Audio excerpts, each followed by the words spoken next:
Shahrazad began her story. Long ago, there was a wealthy merchant. He traveled between many cities, buying and selling goods. One day, he set out on a long journey to collect money that people owed him. The sun was hot. The road was long. After many hours of travel, the merchant grew tired, so he stopped beside a tall tree to rest. He tied his horse nearby. Then he sat down in the cool shade. The merchant opened his saddlebag. Inside he found some bread and a handful of dry dates. He began to eat quietly. When he finished the dates, he threw the pits onto the ground. He did not think about it, but something terrible was about to happen. Suddenly, the ground began to shake. A violent wind rushed across the desert. Dust rose into the air, and from the swirling cloud appeared a gigantic Jinn. The creature was enormous. In its hand was a shining sword. Its eyes burned with anger. The Jinn shouted with a terrible voice, "Stand up, merchant! You must die!" The merchant was terrified. He fell to his knees. "What are you saying?" he cried. "How could I have killed your son?" The Jinn pointed toward the ground. "When you finished eating your dates," he said, "you threw the pits onto the earth. One of those pits struck my son as he passed by. It killed him."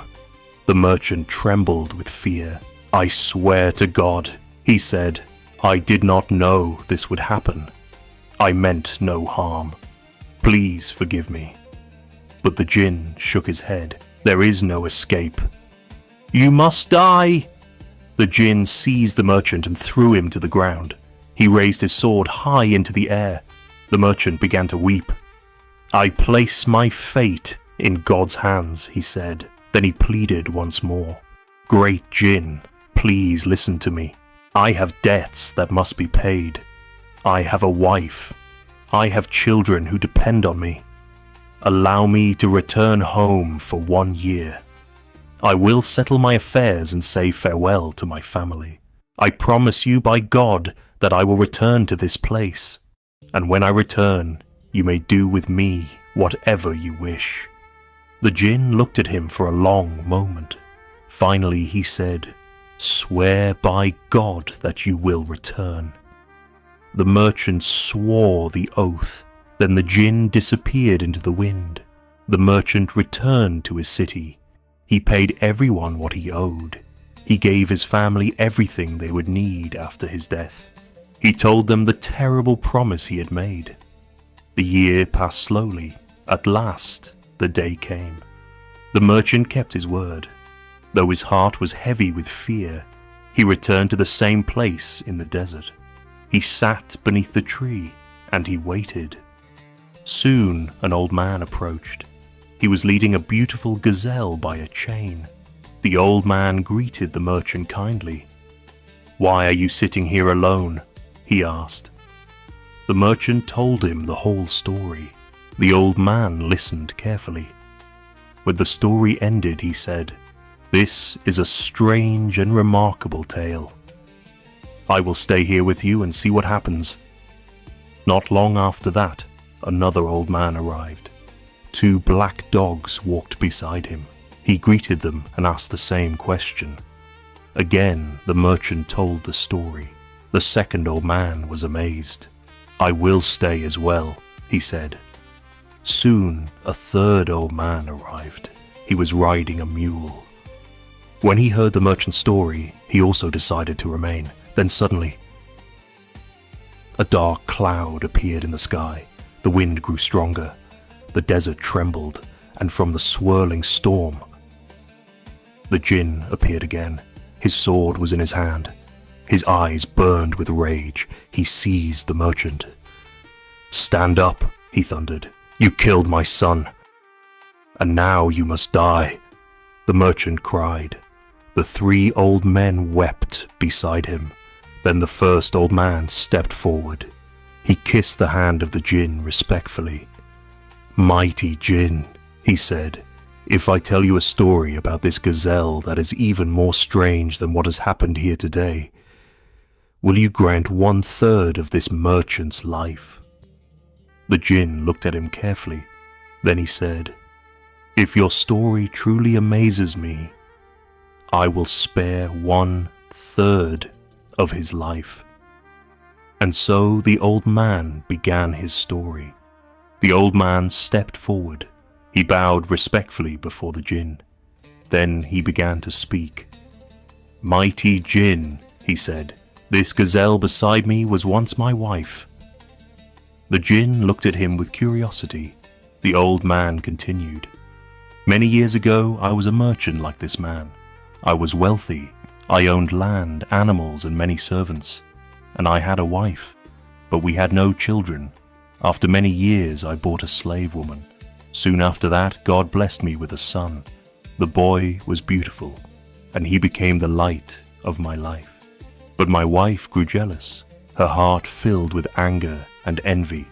She hated the slave woman, and she hated the child. One year I had to travel on a long journey for business. Before leaving, I told my wife to take care of the boy and his mother. Then I left for many months. But while I was gone, my wife secretly learned magic. Her jealousy had poisoned her heart.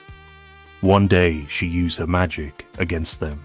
She transformed the slave woman into a cow, and she transformed my son into a calf. Then she gave the cow to my shepherd. When I returned from my journey, I asked about the boy and his mother. My wife pretended to cry. She said the slave woman had died, and she told me the child had disappeared. My heart was filled with sorrow, but I believed her. Time passed, then the great festival arrived. As was our custom, I ordered that a cow be slaughtered for the celebration. My wife chose a cow from the herd. The shepherd brought the animal before me, but when I looked at the cow, I saw tears in its eyes. The cow cried loudly. Something in my heart felt uneasy. I could not explain it. I told the shepherd, "Take this cow away, bring me another." But my wife insisted. "This is the best cow in the herd," she said. "It must be slaughtered." At last I allowed it. The cow was slaughtered, but when it was opened, there was almost no meat inside, only skin and bones. I was astonished. Then I ordered the shepherd to bring me a calf to slaughter instead. The calf was brought before me. The moment it saw me, it broke its rope. It ran toward me. Then it fell at my feet, and it cried. My heart trembled. Again my wife insisted. "Slaughter the calf," she said. But I could not do it. The calf's eyes were filled with tears. So I told the shepherd to take it away and care for it. The next day, the shepherd returned quietly. He spoke to me in secret. "My master," he said, "I have something important to tell you. My daughter has learned magic. When she saw the calf, she laughed. Then she began to cry. When I asked her why, she said something astonishing. She said, 'This calf is not an animal. This calf is your son.'" The old man paused. The Jinn listened carefully, and the merchant trembled beside him. Then the old man continued his story. "When I heard the shepherd's words, my heart began to race. 'Bring your daughter to me,' I said.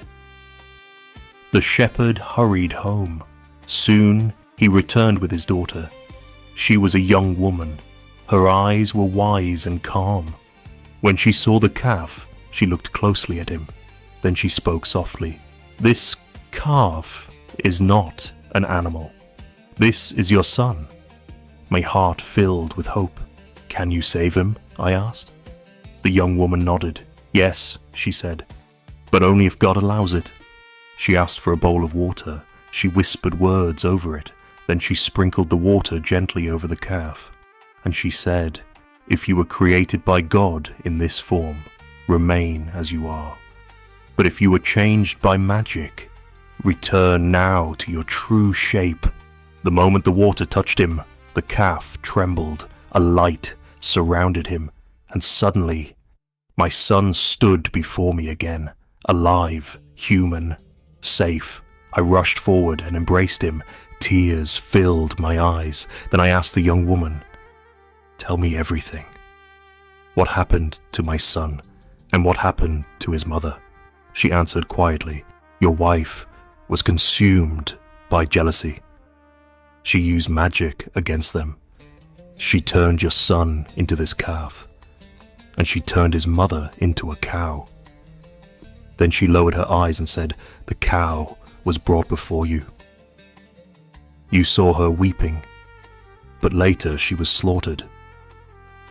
You killed her without knowing who she really was." When I heard this, my heart broke with grief. I was filled with sorrow for the mother of my son, and I burned with anger against my wife. But I thanked the young woman for saving my son. "Ask whatever reward you wish," I said. She answered, "I ask for two things. First, that you give me your son in marriage, and second, that you allow me to punish the woman who did this evil." I agreed. "You shall marry my son," I said, "and justice will be done." So my son married the shepherd's daughter. Then she prepared the water again. She spoke her words of magic, and she sprinkled the water upon my wife. Immediately, my wife began to change. Her body twisted, her form shifted, and before our eyes, she became a gazelle. "This will be her form from now on," the young woman said. "From that day forward, I kept her beside me. This gazelle you see with me today was once my wife." Time passed. The shepherd's daughter lived with us for some years. Then she died. After her death, my son traveled far away to other lands. I searched for him in many cities, and I took this gazelle with me wherever I went. At last, my journey brought me to this place. Here I saw the merchant sitting beneath this tree, weeping in sorrow. That is my story. The old man finished speaking. Then he turned to the Jinn. "Mighty Jinn," he said, "was my story not strange and wonderful?" The Jinn thought for a moment. Then he said, "Yes, your story is indeed remarkable. Because of it, I grant you 1/3 of the merchant's life." But the merchant was still not free. 2/3 of his life was still owed. Then the second old man stepped forward, the man who had brought the 2 black dogs. He bowed before the Jinn, and he began to tell his story. The second old man stepped forward. 2 black dogs stood beside him. He bowed respectfully before the Jinn. Then he began to speak. "Mighty Jinn," he said, "these 2 black dogs you see with me were once my brothers. My story is even stranger than the story you have just heard." The Jinn looked at him carefully. "Speak," the Jinn said.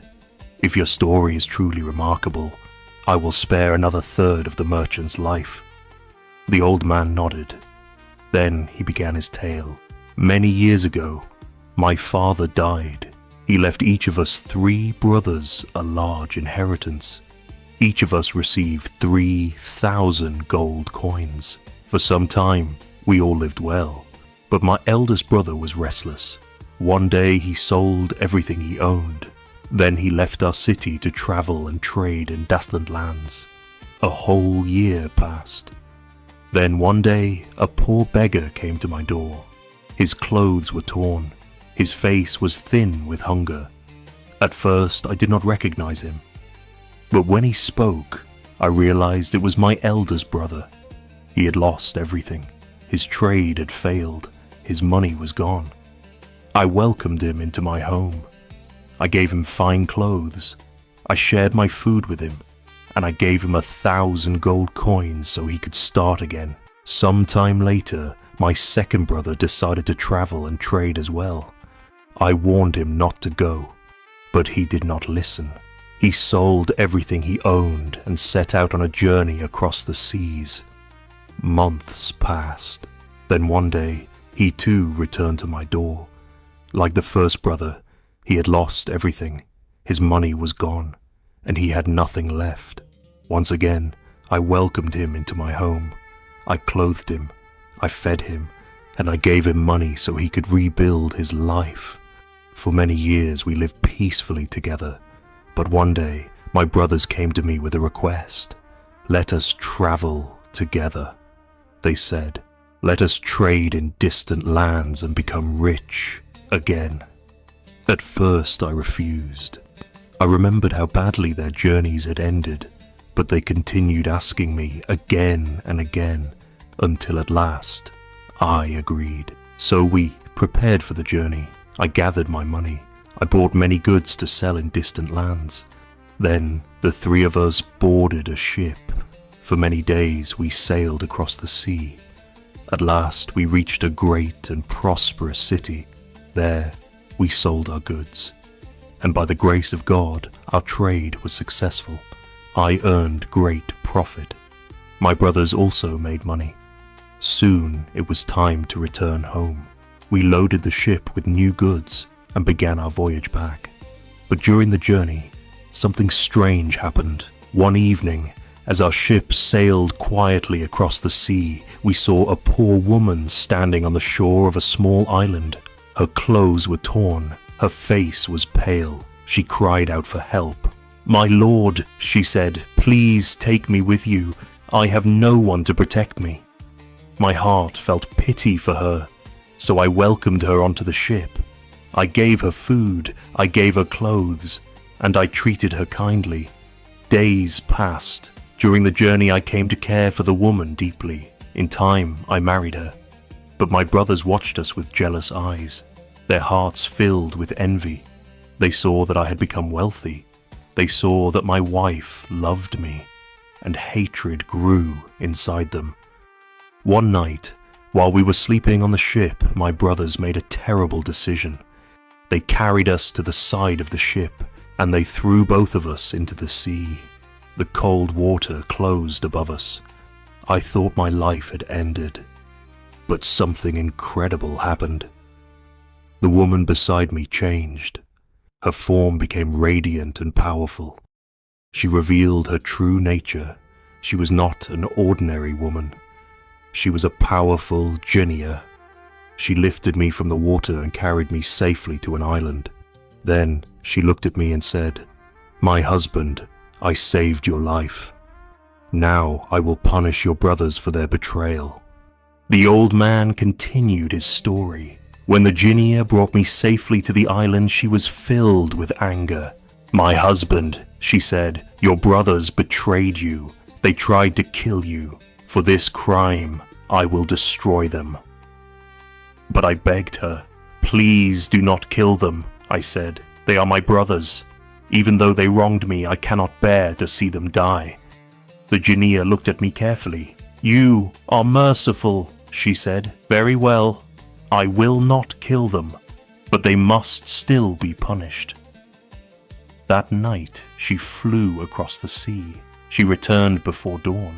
"My husband," she said, "I have punished them. Your brothers now wander the earth as black dogs. For 10 years they must live in that form. Only after that time will their punishment end." Soon after, she carried me safely back to my own city. There, I found my home and my business just as I had left them. But the next day, 2 black dogs appeared at my door. The moment I saw them, I knew who they were. They were my brothers. And so, for the sake of the promise I had made, I took them with me. For 10 years they must remain in this form. That is why you see them beside me now. The old man finished speaking. Then he turned to the Jinn. "Mighty Jinn," he said, "is my story not even stranger than the story of the first old man?" The Jinn thought for a moment. Then he said, "Yes, your story is indeed remarkable. Because of it, I grant you another third of the merchant's life." The merchant breathed with relief, but still the Jinn held his sword. One final third of the merchant's life was still owed. Then the third old man stepped forward. the man who had arrived riding a mule. He bowed before the Jinn, and he began to speak. The third old man stepped forward. Beside him stood a mule. He bowed before the Jinn. Then he began to speak. "Mighty Jinn," he said, "this mule you see beside me was once my wife. One day I traveled far from my home. I was gone for an entire year. When I returned, I entered my house quietly at night. There I saw something terrible. My wife was sitting with a black slave. They were laughing, talking, and behaving like lovers. When my wife saw me, she quickly took a jug of water. She whispered magic words over it. Then she threw the water upon me. Immediately she cried, 'Leave the shape of a man. Become a dog.' At once, I was transformed. I became a dog. She drove me from the house. I ran through the streets in fear. At last, I stopped near a butcher's shop and began eating bones from the ground. The butcher felt pity for me and took me into his house. But when his daughter saw me, she covered her face. 'Father,' she said, 'why have you brought a man into our house?' The butcher was surprised. 'This is only a dog,' he said. But the girl replied, 'No, this is a man. His wife has enchanted him.' Then she took water and whispered words over it. She sprinkled the water upon me and said, 'Return to your true form.' At once I became a man again. I thanked the young woman deeply. Then I said, 'Please help me punish the woman who did this.' The girl gave me some enchanted water. 'Sprinkle this on her while she sleeps,' she said. 'Then command her to change into any shape you desire.' That night, I returned home. My wife was asleep. I sprinkled the water upon her and said, 'Leave this shape. Become a mule.' Immediately she changed, and she became this mule you see beside me today. That is my story, and this mule was once my wife." When the third old man finished speaking, the Jinn stood silent for a long moment. The three old men had finished telling their strange and wondrous stories. The merchant waited in fear, not knowing whether he would live or die. The night was quiet. Even the wind seemed to stop. At last the Jinn raised his head and spoke.